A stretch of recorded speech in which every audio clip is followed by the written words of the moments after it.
இந்த ஈரி கோட்டை அப்படிங்கிறது மலை மேல இருக்குது. அதனால எந்த படைக்கும் அவங்க அஞ்ச தேவையில்ல. எந்த படையா இருந்தாலும் இந்த மலை மேல ஏறி அதன் பிறகு தான் இந்த கோட்டைய வந்து முற்றுகையிடணும். ஆனா டிராகன்களுக்கு அவங்க பயந்து தான் ஆகணும். டிராகன்கள பொறுத்தளவுக்கு அவங்க எந்த மலையும் ஏற தேவையில்ல. டிராகன்கள் மேல தானே பறந்தே வந்து இந்த கோட்டைய தாக்க முடியும்.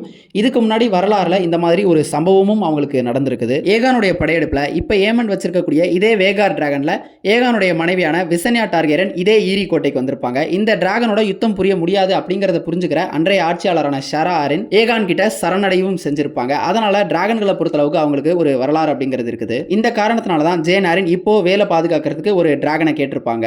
ஏன்னா இவங்க ரெனராவுக்கு ஆதரவா படையினர் அனுப்பிட்டா ஏமண்ட் எப்ப வேணாலும் தன்னுடைய வேகார் டிராகன்ல மீண்டும் இங்க வந்து அதை தாக்க முயற்சிக்கலாம். இந்த இடத்துல ஜேன் யார் அப்படிங்கறதையும் சொல்லலாம்னு நினைக்கிறேன். இந்த ஜேன் ஆரின் ரெனராவுக்கு கசின் தான். எந்த வகையில அப்படின்னா இந்த ஜேன் ஆரினுடைய அப்பாவும் ரெனரா டர்கேரியனுடைய அம்மாவான எம்மா டர்கேரியன் ஹாஃப் சிப்லிங்ஸ். அதாவது இவங்க ரெண்டு பேருடைய தாத்தாவும் ஒரே நபர் தான். அவர் தான் ராட்ரிக் ஆரின். இந்த ராட்ரிக் ஆரினுடைய தாரத்துக்கு பிறந்த மகன் தான் ஜேனினுடைய அப்பா. இரண்டாம் தாரமான டேலா டர்கேரியனுடைய மகள் தான் எம்மா ஆரின், அதாவது ரெனராவுடைய அம்மா.